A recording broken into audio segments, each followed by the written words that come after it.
Each year, Microsoft Research hosts hundreds of influential speakers from around the world, including leading scientists, renowned experts in technology, book authors, and leading academics, and makes videos of these lectures freely available.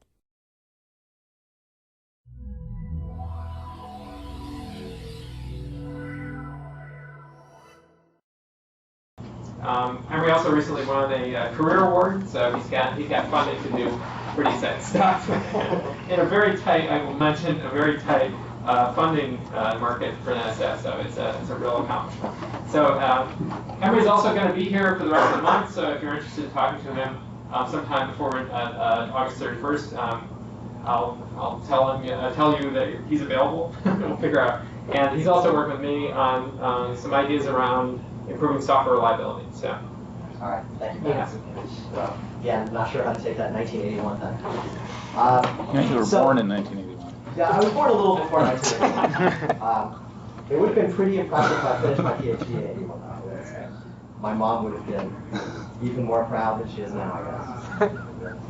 All right, so I'm going to be coughing like crazy during this talk, because I have some horrible viral bronchitis or something. So all of you who made the wise decision to be like 30 feet back, you'll all live. But anyway, if I start coughing wildly, just just read the slides. But I'm all drugged up, so we'll see what happens. Okay, this has got to sound great on the mic, by the way. So garbage collection, obviously a very popular technology, makes programming easier for a number of reasons. This talk is basically about garbage collection performance. So let's assume everybody is on board with garbage collection being more or less a good idea, at least from a software engineering perspective. The things that stand in the way of garbage collection being adopted are really not that, oh, it makes programming too convenient. Right? The reason that there might be a problem is its performance. So that's what I'm concerned with here. I'm going to just assert that garbage collection actually now performs reasonably well. That is, you get high throughput, low pause times, with certain well-known garbage collection algorithms. If you have a large enough heap, that is, your program uses this much space and you dedicate enough extra, and you have enough physical memory. And we have a paper that's going to appear in USLA 2005 in October that talks about all of these issues and has a very nice experimental methodology for actually measuring the performance of garbage collection versus malloc-free. And I'd be happy to talk with you offline about that. But for now, let's just, I will argue by intimidation that this is true. If you give a garbage collector enough physical memory and enough space, more than is required, then you'll get good performance. But what happens if there's not actually enough RAM? All right? So you went to do garbage collection, you got your application running, but for some reason you're low on physical memory. So here's a little diagram of what happens. Use this super laser here. So the top, so the top box here is represents pages of memory in RAM. This is pages of memory. Yeah, if I hit like one of these reflector things, you'll all be blind. So this guy here means that the page has been evicted to disk. All right. So let's say we're in a situation where the program has been running for a while, and just this one page has been evicted to disk, and the rest are in RAM. And now we do garbage collection. So the garbage collector is going to start touching stuff. It's going to eventually touch a page that's been evicted to disk. That will force that page to be brought into memory. Right? When that happens, of course, you don't actually have enough RAM to hold all of those pages simultaneously. If you did, you wouldn't have had the page evicted in the first place. So that means some other page is going to be chosen to be evicted, presumably the least recently used one. And then that page will be evicted to disk. And then the collector will go touch that page again at some point, and you'll get more. So this is not just a contrived example. It definitely is a problem. So here is this is a collection of empirical results to show throughput on a benchmark called SpecJBB. This is the SpecJBB benchmark. It's a Java business means application. considered to be reasonably good as Java benchmarks go. And so the y-axis here is execution time of the whole program in seconds. And along the x-axis, we have numbers decreasing, and these decreasing numbers mean how much RAM there is available. So at this point, we have 212 megabytes, 163, 153, et cetera, et cetera. And when you have enough RAM to hold the whole thing, the runtime of pseudo-JVB is about 10 seconds. As available memory decreases, you get this sort of paging effect that I showed diagrammatically. Out over here, you get a 23x slowdown, which is pretty severe. That's for the gen copy collector, which actually is the best performing collector under memory pressure. For gen MS, which is a generational collector with a mark sweep mature space. If you have any questions about this jargon, please interrupt. I know not everybody's going to be familiar with all these details. But basically, you'll have a nursery space, so that's generational. Those objects are periodically collected and put into a mature space. In this case, the mature space is managed with mark sweep. So gen MS typically has the best performance when you don't have memory pressure. So you'd normally really want to use gen MS, but if you're under memory pressure and memory pressure becomes severe, your program will take nearly 600 seconds where it used to take 10. So that's pretty bleak. So when you get factors of degradation like that, usually you assume you have a very serious problem. So one thing that, when I observed this problem, one thing people would say to me was, they would just cough in my face.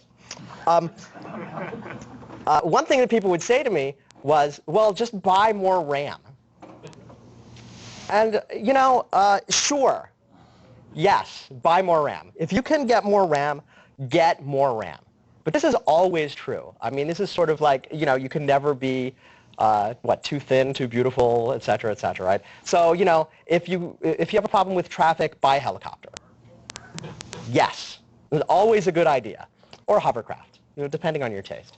But, the fact of the matter is that in reality, there are deployed systems, and you'd like to run your code on these deployed systems and not make everybody have to upgrade their systems. Right? Seems like a reasonable thing.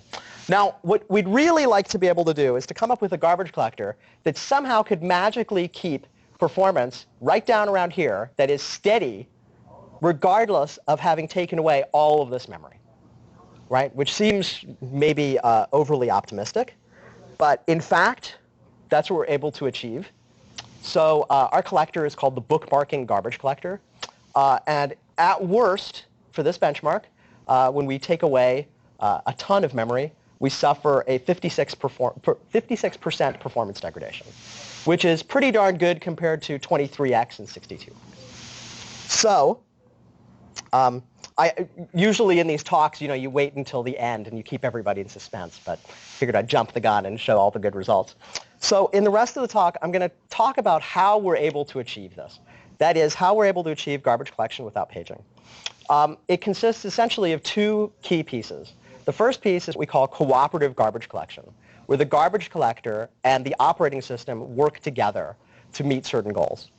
The second piece is actually garbage collector specific, and we call this bookmarking. And the collector itself we just refer to as the bookmarking collector. And then I'll present more detailed results that basically cover a bunch of the different aspects of the design space. Okay. Try not to keep coughing. All right. So in essence, we believe the problem here with the garbage collector and paging is that you have these two black boxes that don't talk to each other. These black boxes are the virtual memory manager and the garbage collector, right? The garbage collector basically sees memory. It doesn't pay any attention to whether this memory is out on disk or if it's in RAM. It just goes and traverses this graph of pointers and does garbage collection. So when it goes and examines all of these reachable objects, I'm sure I'm going to aim this in my eye, examines all reachable objects, right? It doesn't really know which pages are resonant. So what that means is it's going to kind of blindly visit the graph and touch these pages, whether they're on disk or not. That's not so good. Also, it's the case that virtual memory itself is garbage collector oblivious. it doesn't really know that a garbage collector is running. It doesn't leverage any information that the garbage collector has. It just basically puts everything into a least recently used queue and finds the least recently used page and evicts that one. The problem is it makes it likely that it's going to evict pages needed by the garbage collector, because these pages that have not been visited in a long time, are going to be out on disk, but those pages are likely to contain garbage that's going to be reclaimed. So here's a little diagram of how cooperative garbage collection works. So on the left side, we have the bookmarking collector, and on the right side, we have an extended virtual memory manager. And yes, this is written in Linux. Hiss, boo. This is the only place where that would happen, by the way. On the other hand, I was at OSDI, and somebody's machine crashed, and there was a blue screen, and everybody thought that was the best thing ever. Like little children. Somebody said underwear. OK, so anyway, here we have this extended virtual memory manager running a normal page replacement algorithm. But instead of just evicting pages, what's going to happen now is it's going to actually send a notification to the garbage collector. It's going to say, look, I'm planning to evict a page. It's going to be evicted soon. All right? It's on my list of pages to be evicted. The bookmarking collector will then get to, in essence, veto that choice. It'll get to look at the pages it has, pick a different victim, and say to the memory manager, use this victim instead. Okay? So the idea here is that the bookmarking collector is going to somehow leverage information that it has about objects that it's managing and inform the virtual memory manager. So in response to these notifications, things that are going to happen are the bookmarking collector can adjust its heap size to fit in main memory. That is, as it starts getting evictions, it's going to start shrinking and giving up free space. It's going to never evict certain pages that we call important pages. Excuse me. So an important page is a page that we're going to need for garbage collection. So for instance, key pieces of garbage collector metadata. They probably haven't been visited in a long time, right, since the last garbage collection. If we didn't prevent those pages from being evicted, all the GC metadata would get thrown out onto disk. And every time we did a GC, we'd have to page all that stuff in. So we're going to just veto any attempt to evict those pages. We'll basically pin them. In fact, we don't actually pin them per se, but we will enforce that those things don't ever go out to disk. Finally, we're going to avoid touching non-resident pages.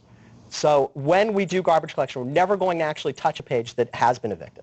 So let me show you diagrammatically how this works. All right, so again, up on top, we have a bunch of pages. All these pages are in RAM. This little red box that I've drawn here indicates that this page has been chosen as a victim by the virtual memory manager. It said, I'm about to evict you. And now the bookmarking collector gets to respond.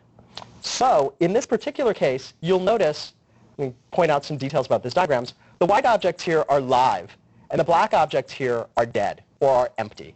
And in this particular case, we have a bunch of garbage just sitting over here. Clearly, we'd rather give this page back to the virtual memory manager than this page, right? We can just say, take this page. I don't have to even worry about the objects on it. So that's, in fact, what we'll be able to do. The bookmarking collector can instead find one of these pages that's empty. It does this very quickly. It issues a call. This is a standard Linux call, madvise don't need, that says this particular slot of virtual address space, just give it up. And it discards the contents of memory. Next time it goes to touch that thing, it'll all be zeroed on demand. And the collector is designed to handle that. So it goes and it picks one of these things and discards it instead. And now we didn't need to evict this page. So you can see if memory pressure is reasonably low and you have a fair amount of empty pages, you can sort of keep doing garbage collection and find these empty pages. And whenever you get an eviction notification, you say, here, take one of the empty ones. But this is not really enough. So you can imagine, as we're doing collection, right, we can do compaction, you could compress, you could do all kinds of things. But at some point, you're going to run out of steam. You can't compress or shrink enough so that everything fits if you take away too many pages of RAM. Right? It's just not going to fit. So you're going to run out of pages to discard. that means you're going to have to evict pages that aren't empty, that have data on them. And normally when you do garbage collection, you're going to have to visit all the pages that have data on them and look through them all to find out whether there's any live objects. So the big question here was, is this something we could actually avoid? Could we allow evicted pages, could we allow non-empty pages to be evicted and still do garbage collection? So the answer, of course, is yes. And the way we do it is we introduce this notion of bookmarks. So a bookmark is a summary of connectivity info from evicted pages. That is, references from objects on a page that has been evicted to other pages. All right? And I'll be showing examples of all this stuff, so it should all become clear. But in essence, intuitively, these summaries are going to allow us to do garbage collection without paging because we're going to save this information and never actually visit the page itself. So we'll sort of summarize the pointer information on the page, use it during garbage collection, but never actually visit that evicted page. So let me show you how this works. So here's a case where we don't have enough empty space to just discard a page. We have to get rid of some page with data on it. So the virtual memory manager says we're going to evict this one. So, so that's fine. What we're going to do is, so actually you could imagine a number of different policies. You could imagine, hey, we'll come up with a page of doubles, or we'll have some clever policy that we'll use to decide what page to evict. In fact, right now, all we do is we say, you know, LRU is good enough. Whatever the virtual memory manager says here, we just take it, unless it's one of these important pages, which we always prevent from being taken. So here's one of these pages that's been chosen. What we're going to do is we're going to process this page by following all of the outgoing pointers and flipping a bit in the object headers of their targets. We call this the bookmark bit. And the bookmark bit means that it is pointed to, that object is pointed to, by an object on a page that is evicted to disk. That's all it means. We then increment this little count. So now it's 1. This means that one evicted page holds bookmarks onto this particular page. We then bookmark all of the pages, all of the objects on the page to be evicted. It's an important detail for the algorithm, but it's not crucial that you understand it. In essence, you can have things that are being evicted. You can have a pointer to something that's already been evicted, and you would have to bookmark those objects, but the thing's already on disk. You don't want to bring it in, bookmark it, and set it, so you just bookmark everything. All right. Then we tell this extended virtual memory manager to evict the page. Now, notice this is an extended virtual manager. Normally, you can't tell a virtual memory manager which page to evict. The virtual memory managers just don't have this option, so we had to extend Linux to do it. So now, when you have these bookmarks, I'm going to show you how it works during garbage collection. So first, let's observe that bookmarks are really, really cheap. Okay? There's 1 bit for every bookmark, and I say that it's free. 1 bit per object. It turns out we could steal a bit that exists in the object header, so it cost us nothing. And then there's 1 word per page, which is this referring page count. And we clear all the bookmarks on a page when this reference count goes to 0. So during a garbage collection, we're going to use these bookmarks as what we call secondary roots. So in ordinary garbage collection parlance, the roots are the statics and the stack. These are the things that form sort of the top of the graph, and then you have all the pointers that come down. Right? So we're going to consider these bookmarks as a set of secondary roots. So here's what it looks like. So on your left, you see the roots. And what we're going to do is we're going to mark all the reachable objects. I had already started without me. Let's let that happen now. OK. So we're going to mark everything white as we reach it. So we're just traversing things from the roots. But when we're about to follow this pointer, right here, we don't. We just ignore that pointer. So we ignore every reference to an evicted page. So the garbage collector is never going to touch a page that's been evicted. Then we go and we take these bookmarked objects, and we say, well, these things are officially live, and we're going to consider them roots. All right? We then continue this marking phase, and when we're done, everything that's white is live, and everything that's black is dead. Yeah, Manuel. How do you find the bookmark bits? So when you're doing, so the pages, let's see how this works.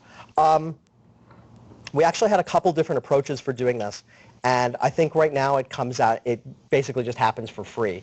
That is, when we go to scan the page, we go and look at all the objects and find whether there are any bookmark bits that are held. So we do it kind of incrementally. So this doesn't really work for a copying GC, right? Where It is a copying GC. Well, but the idea is that you don't touch it. You don't want to touch everything in your on your page, right? So you have to scan the whole page, right?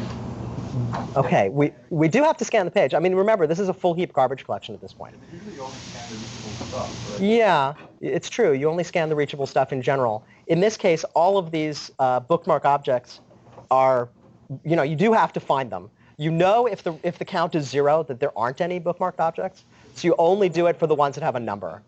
Sorry? It was more like a marking scheme. Absolutely. Yeah, absolutely. It actually, there's more details in the paper, of course, but it's a generational collector. It's essentially a mark sweep compact collector, but augmented with these bookmarks. All right. So once you do all this, you end up with garbage collection without paging, right? You were able to do garbage collection without ever visiting this page that's on disk, and paging is a killer, and we avoided paging, so that's good. But, yes?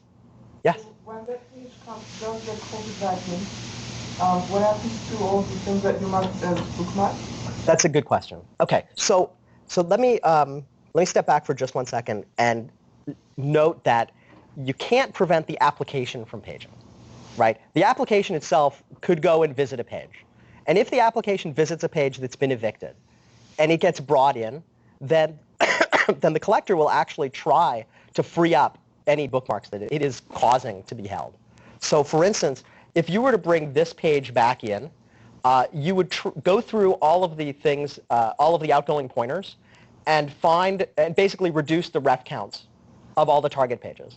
And if those drop to 0, then you get rid of the bookmarks, right? So you're constantly trying to free up the bookmarks whenever possible. But it's definitely the case that the application could trigger paging, and it does. But this is usually not the problem. The problem is generally the garbage collector. So when you bookmark an allocation, do you then walk it through and bookmark everything else that it references? I'm not sure exactly what you're asking. So if I bookmark this, for instance, are you saying, do I then go and follow this and bookmark other stuff? No. The bookmark just means something that's been evicted has a pointer to me. And then you use those pointers, those bookmarks, to transitively do the GC later. All right. Yeah, Ben. So presumably there's sort of this notion of drag creating. The more of these evicted pages, the more you're hanging out to things that aren't alive anymore. That's exactly right. Any kind of sense of that? That's what I'm getting to right now. So he's a plant. Okay. So there are a couple key points to note here. So first, clear you can waste space on evicted pages, right? If you evict a page, this object right here is garbage, but you can't reclaim it because it's out on disk and the GC is never going to bring in the page, okay? Such is life. But it's worse than that. The space that's wasted is not just on evicted pages, right? The bookmarks can hold down more stuff than is necessary. So I'm going to show you how this happens. In fact, it turns out to be provably the case that if you use bookmarks or any lossy summary, that the collection just using that technique is going to be incomplete. That means it's not going to be guaranteed to reclaim all garbage.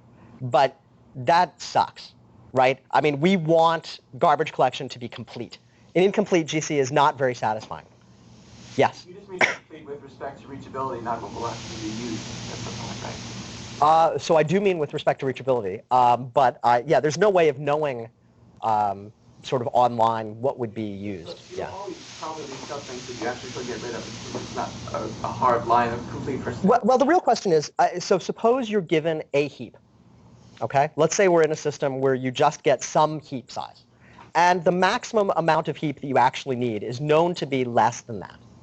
Now, in theory, in a moving garbage collector excuse me, you should be able to always run to completion, right? But that is predicated on completeness.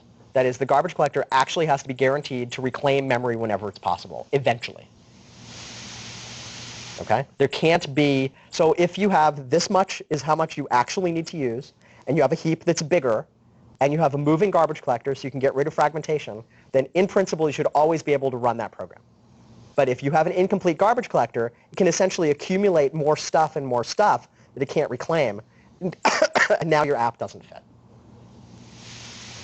I'm sorry, I just missed one important piece. So when we do, we had page out of page, we marked all of the allocations on the bookmark. Yes. So then we force it back in, the app did. Yeah. Right? And now, do we clear those bookmark bits on all of those allocations?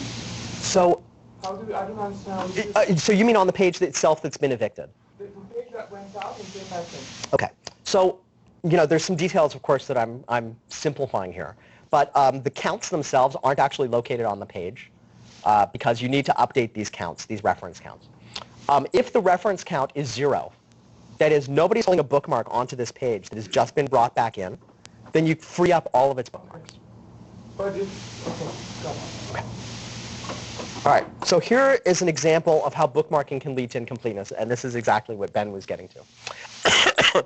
So if you look at this pointer right here, this red pointer, so all of these things are live right now, all of these white objects, and they're holding down all of this stuff.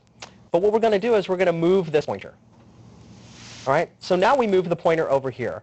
Now all of this stuff is dead, right? It's not reachable anymore.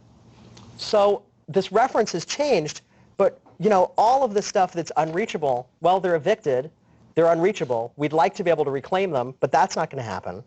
And then, all of these bookmarks that are being held are holding down other data. The bookmarks aren't going to go away until the ref count drops. So all of this kind of green stuff over here, this sickly green substance, is unreachable and should be reclaimed, but you're not going to be able to reclaim it.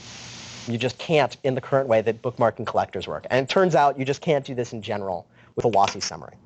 All right, so let me describe why in a sketch. There's a somewhat more formal description of this in the paper.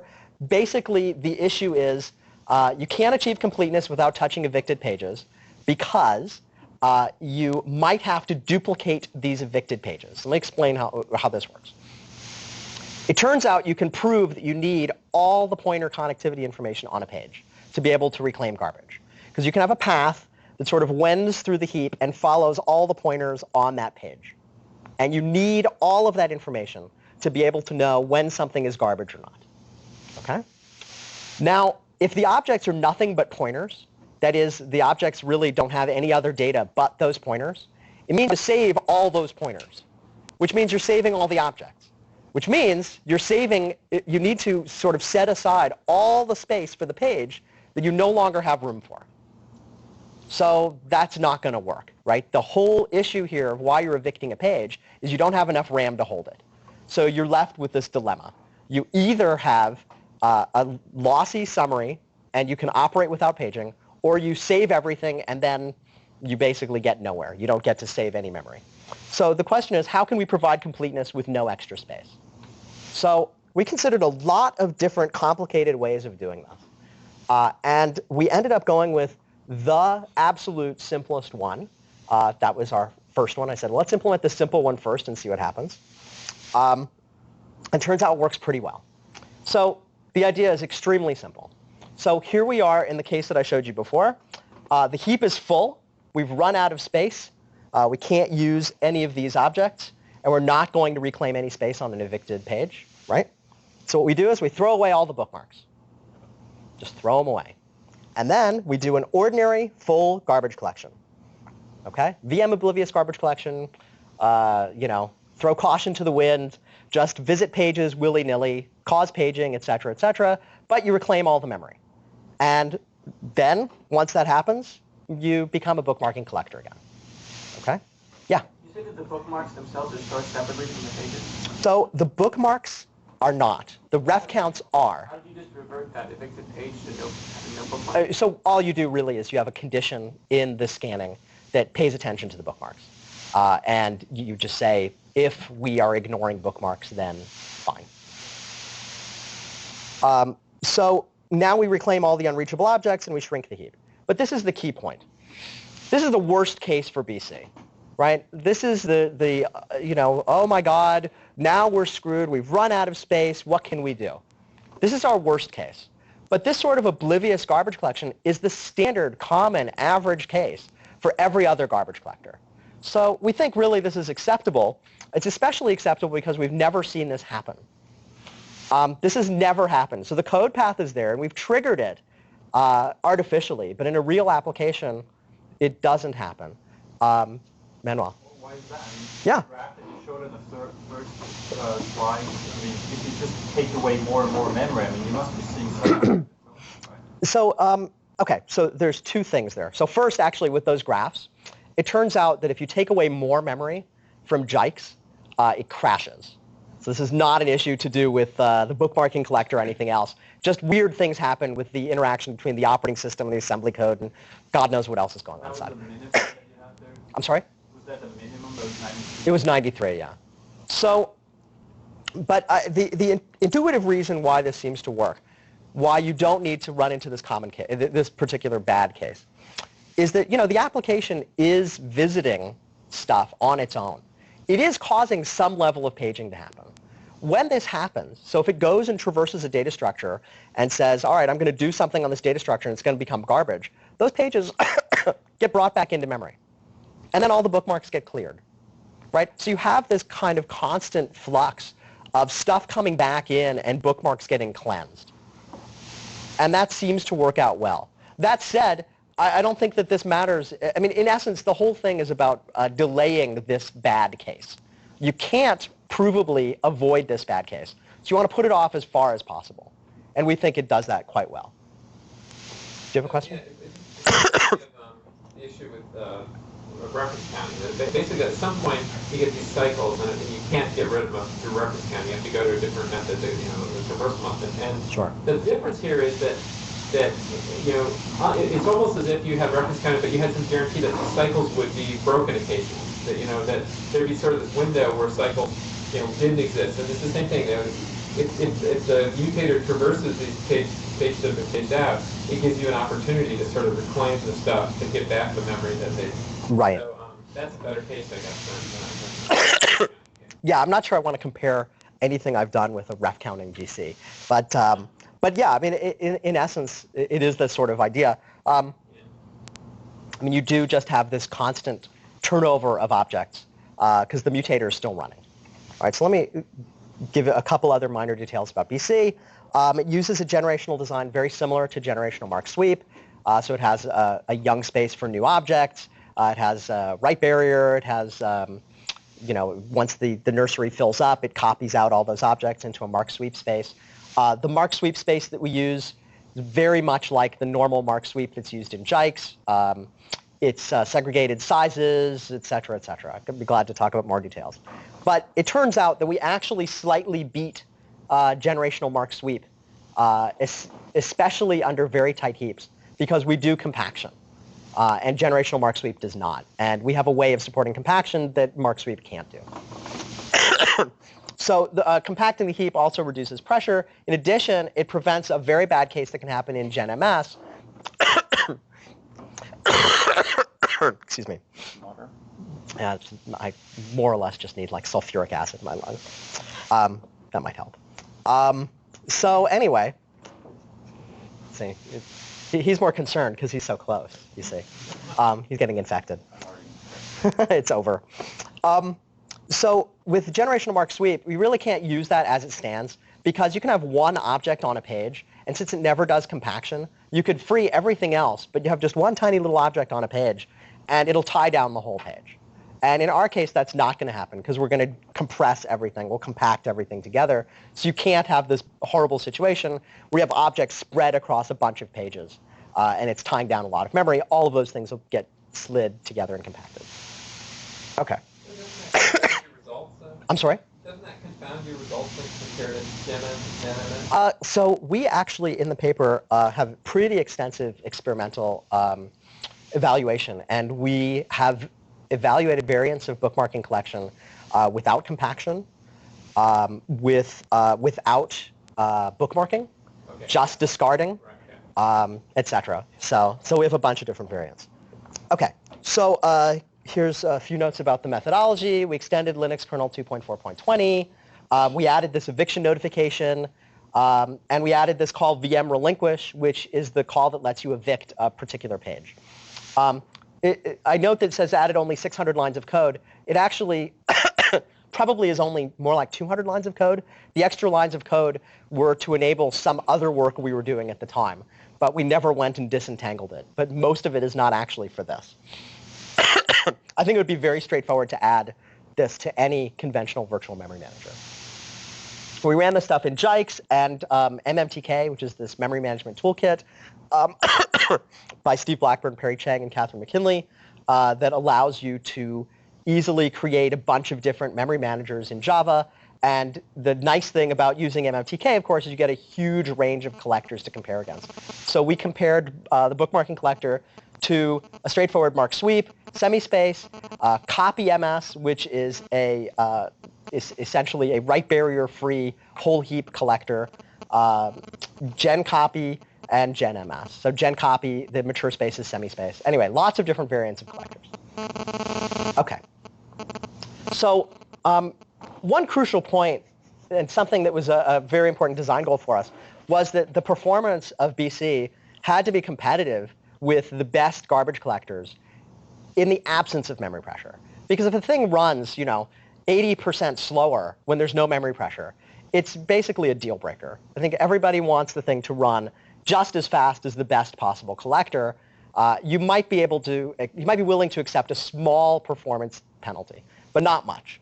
So it turns out, in fact, we did pretty well. So here, this is all normalized to BC. So this line is BC. And then this is relative heap size. So that is relative to the minimum amount of space required to run the application under BC. Okay? And then this is execution time. And you can see there's only a couple places where GenMS dips below BC. But in general, it's actually above it or close to it. So we're doing pretty well. So, and recall that GenMS is widely considered to be the fastest, highest throughput garbage collector. So this is already pretty nice. You've seen this graph already. This is the throughput while paging. So these two lines are the best.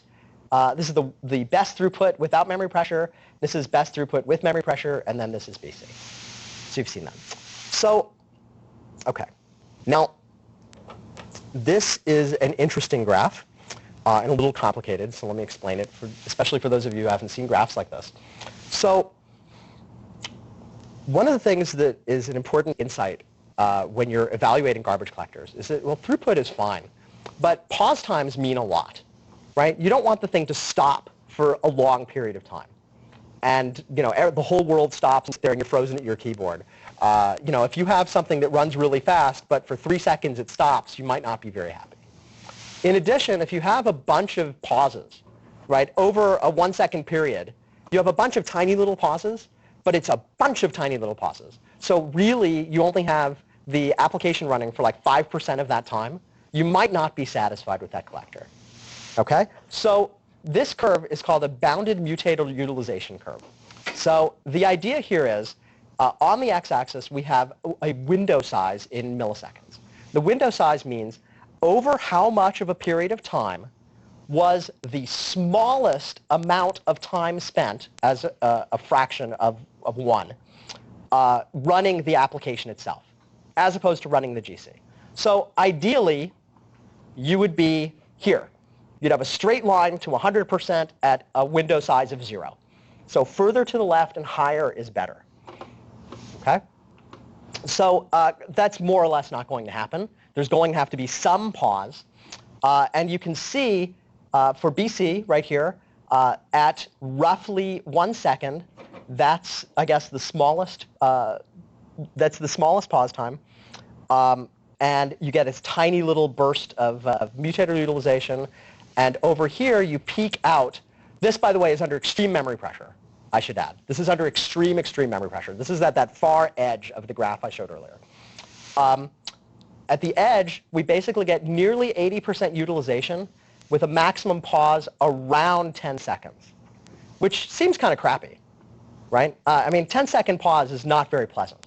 On the other hand, you have to look at some of these other collectors to see just how bad it could be.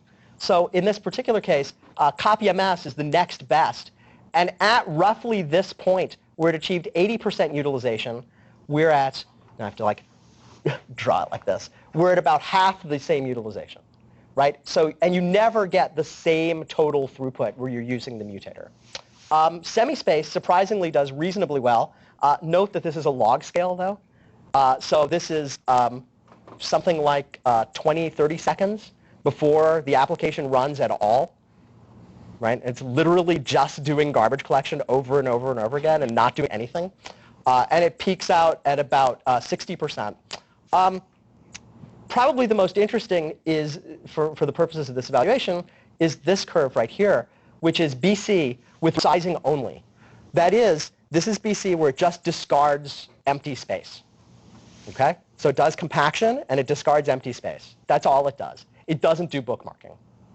So you can see, actually, that's not so good. Bookmarking is an enormous win over just using resizing. And out over here, let's see, where's GenMS? So this is GenMS right here, normally the best. So that's something like 200, 300 seconds before you get any application utilization. Yeah? For BC, what is happening during the 10-second pause? Paging during the garbage collection, right? So what's happening is, in essence, the heap has gotten really small, and you're trying to allocate stuff. So it's just doing a lot of garbage collections. It has to do a lot of GC work. Now, the amount of paging that should be happening, you're absolutely right. The GC itself should not be triggering any paging. But yeah, it's taking a long time. It's not actually 10 seconds, right? It's 1 second. And then out over here, this is a window of 10 seconds. So this says that the longest GC pause is a little more than 1 second, not 10 seconds. 10 seconds would be a lot of time spent GCing. The reason that these curves move out so far to the right is because of disk access, right? Which is a bad thing. Okay. All right. Yeah. So here's I should have gotten to this. So these are the crossover points. So this is the smallest pause as 1.5 seconds versus 82 seconds for BC with resizing. Whoops. Hey. Okay. Damn that PowerPoint. Right, and then you get 71.9% utilization versus 39.1% utilization. So the bookmarking is obviously very important for good performance. Okay. So in summary, when you're not paging, bookmarking is a pretty darn good garbage collector. It's as fast as GenMS and sometimes faster. So that's nice. It's not terribly surprising because the architecture is pretty similar. The reason it's better is that it can do compaction, and that lets it run better in smaller heaps. When paging, of course, then it starts to shine. Versus GenMS, you get up to 41x faster. The average pause is up to 218 times smaller. Versus copy-ms, which is the next fastest when you're paging, it's 5 times faster, and the average pause is up to 45 times smaller. And in essence, BC effectively eliminates paging. So to conclude, this is the actual paper by Matthew Hertz. These are two of my students, Matthew Hertz and Feng. It appeared at PLDI, and you can get to it off of my webpage. The source code is also available on Matthew's webpage, and I think he has a link to Eric's webpage, which is Feng, who has the Linux patch as well. I think he bottled the whole thing up in a tar file. So. And that's it. Thanks for your attention.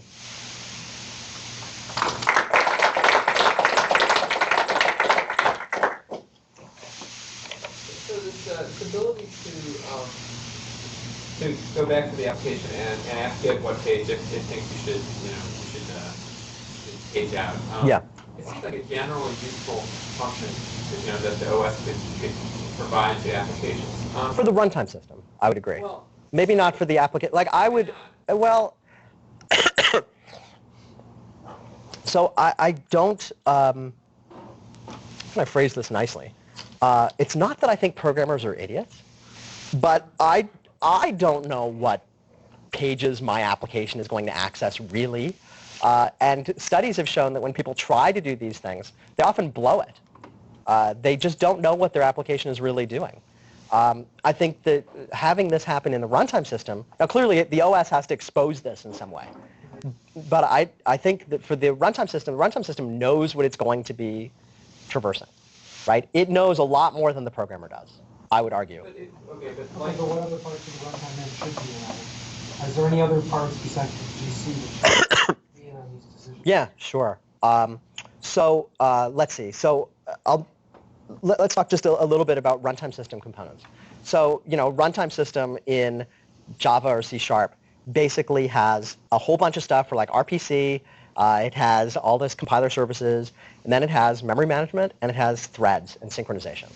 I think you could make a strong case that threads and synchronization and priorities and all that stuff should be tied to the CPU scheduler and not treated like, both of them are black boxes. The memory manager, I think this at least shows one clear example where it's a win. I think that there definitely are numerous places like that. As things like RPC and so on, it's a little harder to see. Yeah. There was a paper a while back by Feng and Kai about opportunities for use for application level virtual memory. Yeah. So he had lots of examples that aren't runtime system things that could benefit from this, like scientific computing in databases and things like that. Yeah. So that paper was interesting. He basically enumerates a ton of things you could do with virtual memory page protection. The problem with virtual memory page protection, the only real problem is the grain. A lot of things you'd like to be able to do, like here's a canonical example. I would like to be able to keep track of each object, right? I'd like to know something about an object. I'd like to get a trap on a particular object. Well, you can only do it at a page level. So then you have to, put one object on a page or things like that.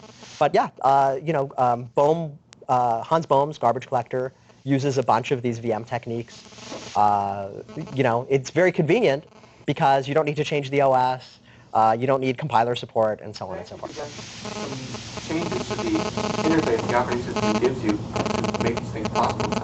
Okay. Yeah, I don't remember that part. But I'm willing to believe you. Bjarne? There are a bunch of times when we have a number of different algorithms to choose from, some which run fast but require a lot of memory, and some that don't require a lot of extra memory, but on the other hand run slower, like the order of magnitude or the n squared rather than log n or whatever. Right. Why would the programmer not be allowed to give it, to basically figure out what is the memory pressure and which algorithm should I use for this sort, database lookup, blah, whatever? Yeah, so it's a good question. But let me turn it around and see what you think about this as a proposal instead. Suppose I just had, as the API, it's like a dictionary API, right? And there's a bunch of different implementations, and they all have these time-space trade-offs that you describe. And that thing, under the covers, talks to the OS and gets memory pressure information and chooses the appropriate algorithm for me. Wouldn't that be better than the programmer trying to manage that themselves? And that, to me, that's essentially, I mean, you could argue that's the programmer managing it themselves, but for me, that's moving it into the runtime system.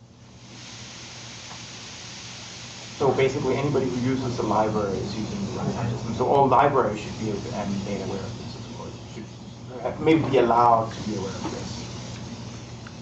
Maybe. Yeah. Yeah, so the memory pressure, so the issue of memory pressure, actually sort of detecting memory pressure or quantifying memory pressure, what does memory pressure mean? It turns out that's actually reasonably elusive and pretty poorly defined.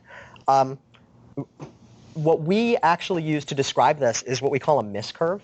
And this is the only way that we found memory pressure to be definable. It means, so instead of saying there's memory pressure, we say there is this much performance degradation with this much memory available, something to that effect. And you can actually track that information online in the operating system And we have a paper that appeared in ISMM last year that used that information to dynamically adjust heap size based on memory pressure. But it's peculiar definition of memory pressure. It is elusive. Yeah. Okay, so I'm doing something from the OS when you like in your central function. So I think that memory management should be typically left to the memory manager. But what the application, like, just to me, it's just such a scary thing that the kernel would go and call into some user mode thing and say, can I use this page? To me, that just would just be no, no, no. But putting that aside. Yeah, that's not actually happening. But putting that aside, I would actually think that if an application wants to behave well, what it needs to do is it just needs to, if it has pages that it doesn't need, it should just be releasing them as soon as it knows that it doesn't need them, and not wait until the OS knocks on the door. yeah, The reason that I think this needs to happen is that by the time the OS comes and knocks on the door, it's typically too late. So what we deal with typically, putting aside the cases where you are really thrashing, is you have a lot of file cache that lives a very long time. So your point on it being very elusive to define memory pressure is actually right on money as far as I'm concerned, because you really have to say, I have this PC page that has nothing in it. Do I want to have nothing in it for the next 1 hour, or do I want to have a user document page or a user DLL page that's going to be used 1 hour later? I would want to say, I want to put some user document DLL page in it. Just release it to the memory management system as soon as you're done with it. Okay, so these are interesting points, and they're things that we bandied about and actually have evaluated. So in particular, this idea of what I've heard referred to as aggressive decommit, where as soon as you have something that's free, you get rid of it. It turns out that's not necessarily a good idea. So it works fine in the malloc free space, but your performance, your CPU performance, is essentially tied to how much space you have available in a garbage collector. The more free space you have available, the faster it runs. So giving things up right away is a lose. In fact, we actually have found in malloc free, even in that space, when worrying about paging, that aggressive decommit can cause a performance degradation. Okay. So, pardon me. So that said, the real question comes down to timing, right? When do you get the notification? So in fact, we get the notifications fairly early. So these notifications that we get essentially happen whenever a page moves over to the inactive list in the Linux Virtual Memory Manager, which is basically a list of pages that are scheduled to be laundered, and once they're cleansed, they may be evicted. Okay? As soon as a page moves over there, we get a notification. Now, that page may end up getting touched again, right? There's all kinds of sort of weird conditions that can arise, but basically we get a fairly early notification as soon as memory pressure starts getting triggered, and we respond appropriately. And we actually have experiments in the paper where we run multiple instances of a JVM with bookmarking collector against itself. And so you have different phases that sort of run simultaneously. And you have different, this needs more now it needs less, and so on and so forth. And the performance degradation is really, really small. So, I mean, we're pretty happy with this, but the timing issue is key. You absolutely need early notification of these events. The architecture you have ever allows the possibility of notification? I'm sorry, can you say that again? Is it ever possible you might miss a notification? No. So Linux has this facility called real-time signals that always get queued, so they don't get lost. So we don't miss any. Yeah. I missed something on the last explanation. I just need to hear it again. You said that the most aggressive notification actually had observed performance penalties associated with the very, very earliest. Can you give me some intuition for, is it the notification itself that's the cause of that penalty, or is it something indirect? Right. So basically this is the intuition. So in the garbage collected world, so pretend we have no memory pressure at all, okay? If I have this much space that I'm using on average, and I have this much heap, that means I get to allocate this much space before I have to trigger garbage collection, more or less, right? Ignore generational collection for now. The bigger that is, the more space I have, the less frequently I have to run a garbage collection, right? And garbage collection is mostly a waste of time. You don't want to be spending any time doing GC. So the more space you have, the more room you have to do GC, the better off you are. If you're giving up pieces of that, right? These pages that you're discarding, they're essentially being subtracted out from your heap. So you're paying a CPU performance penalty. Now in the VM side, in the malloc-free world, the real issue is the system calls. That is, invoking this madvise don't need over and over and over again when it wasn't necessary actually is expensive. System calls are expensive. And so avoiding those system calls when you don't really need to do them is a win. I'm still a little uncomfortable with that part of that explanation, because you're saying you don't want to give it up too soon because you won't have enough of a buffer. But if everybody's doing this, I mean, if you take the system-wide view, yep. If everybody's saying, well, I'd really rather have 20% extra instead of 10% extra, if everybody's doing that, sure. Then system-wide you suffer. So right. That. Yeah, so what we do is we actually do something that's kind of like the congestion control protocol for TCP. So we do exponential backoff, and we do growing by addition. And so basically when there's not memory pressure, we try to grow, but we only grow additively. And then there's memory pressure, we shrink away exponentially, or geometrically. Down to the question of whether how much the memory matter is controlled by the computer program or how much it is actually controlled by the system.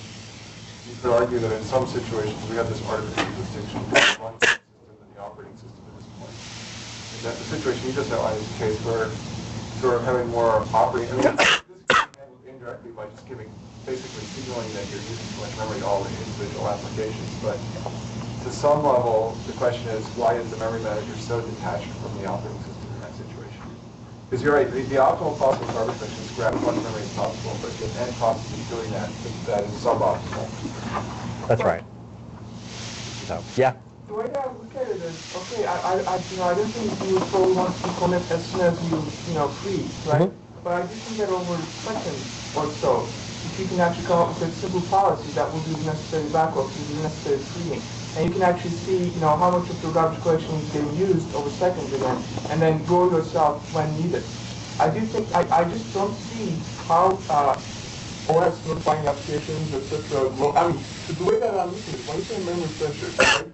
I think the system is always in memory pressure because the system has set of cached pages that would no free pages, right? And so if you have free pages, okay, you don't have it. That's right. But otherwise, if you have cached pages on the cache, I would rather be caching more user documents, more user DLLs. Every single page that you're using, that you shouldn't be using, that you could have released, would be one more page that I would cache, that would actually, because the users don't have to predict. So, from where I'm coming from, you are always under memory pressure.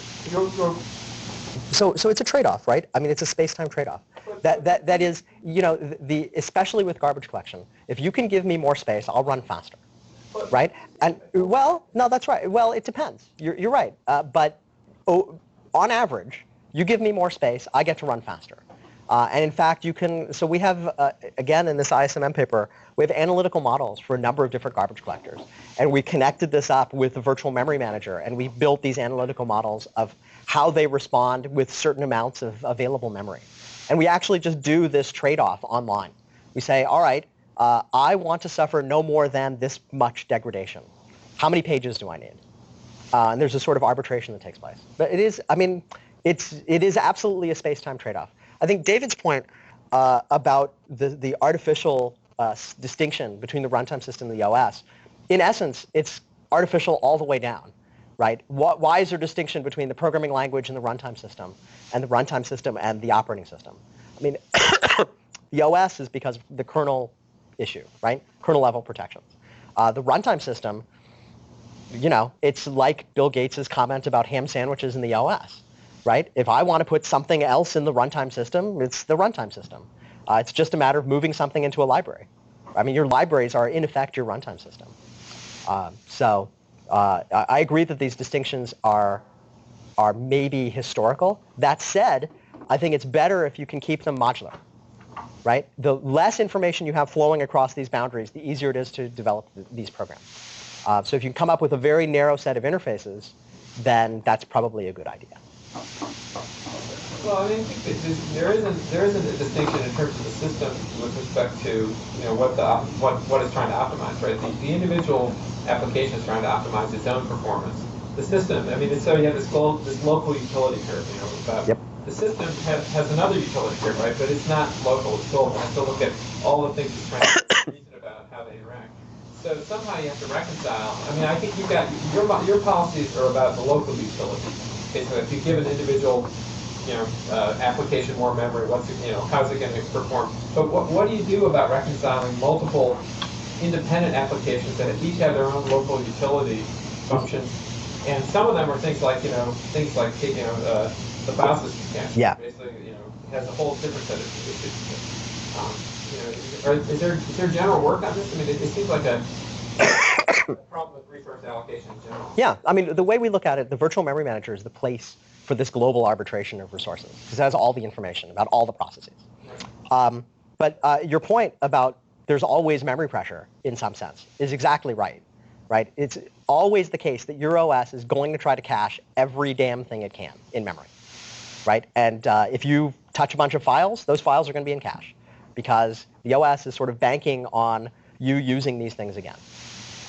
And it's very difficult to predict file cache utilization, but you can actually measure it. So we're doing work on this in a totally different space.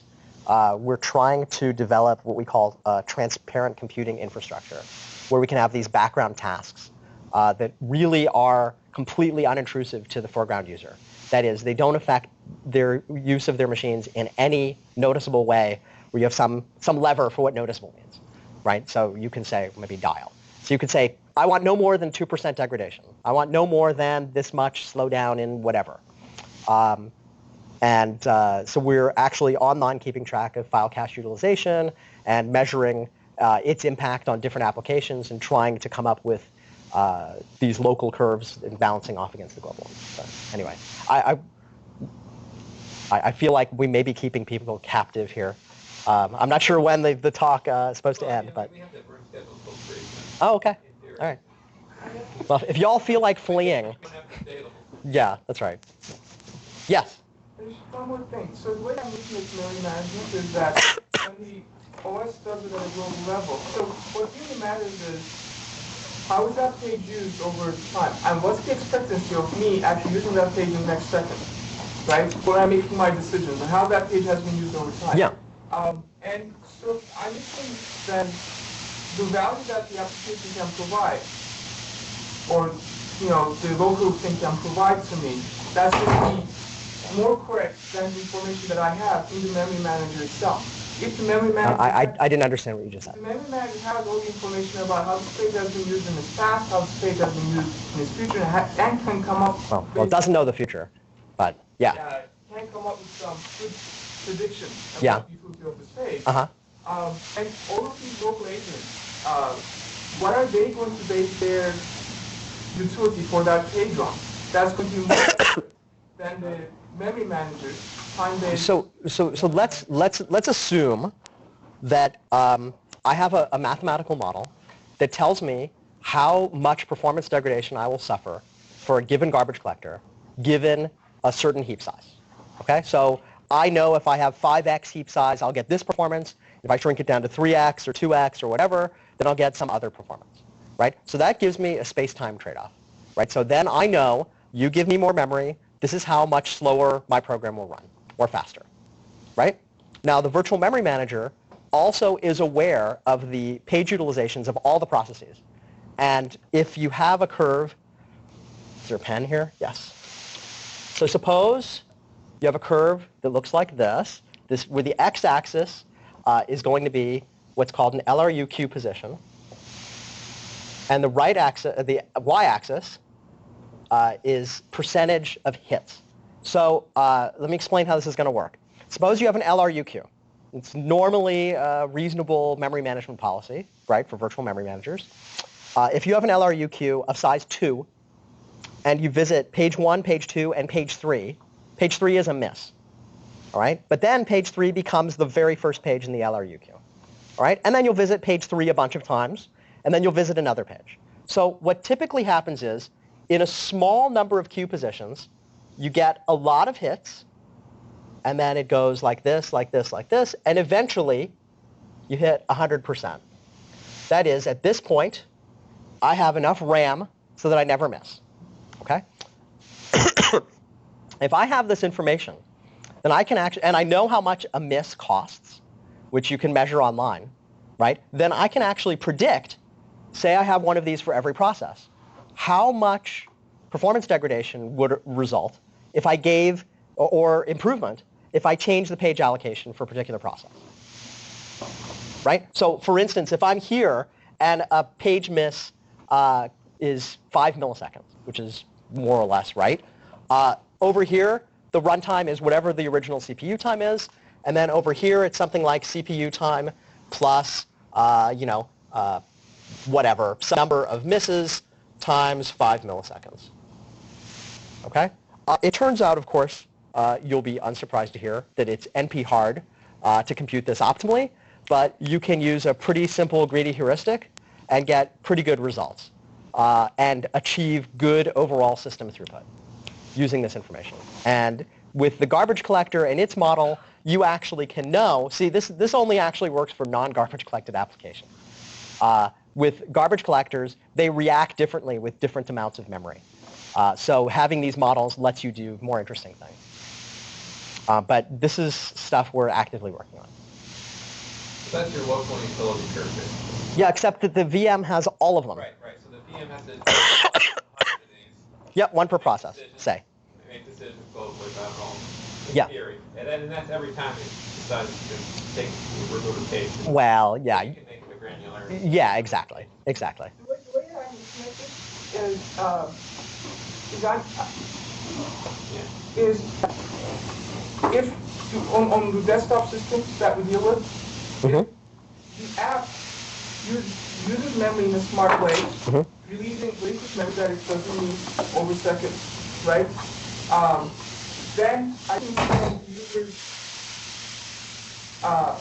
responsibility to provide the necessary memory for that application to run fast. I think applications should try to keep, shouldn't go overboard in tuning themselves for really under-memory situations. If they are already relinquishing pages that they are not to use to the system pages, then they just run at its performance. And then the user will have to do the necessary capacity planning and then performance analysis to find the necessary capacity that they need. But so, I think, the standard desktop applications that you're used to aren't garbage collected. And so they have very, very different locality characteristics, and they behave differently with respect to memory. I think that, however, I'll also disagree with you even more and say I think it would be much better if the applications were dynamically self-tuning. I think that would be the best thing possible. What we really want is for the apps to just magically run better without the programmer doing anything. I think that's really the ideal. That's the world I'd like to be in. The way that I'm looking at it is the way that memory pressure, so there isn't actually memory pressure as much as memory erosion, which means that your application is not going to face, you don't have 5 applications each using 200 megs on a 5.12 megabyte system. What you typically have is you have one application that uses 100 megs, and then you're going to use that 100 megs again 3 hours later, and none of it will have any memory. Sure. So that's what I think. The application should really relinquish memory that they don't need, so they will be able to appropriately deal with the cases when stuff they want isn't memory, because the user didn't use it for 3 hours.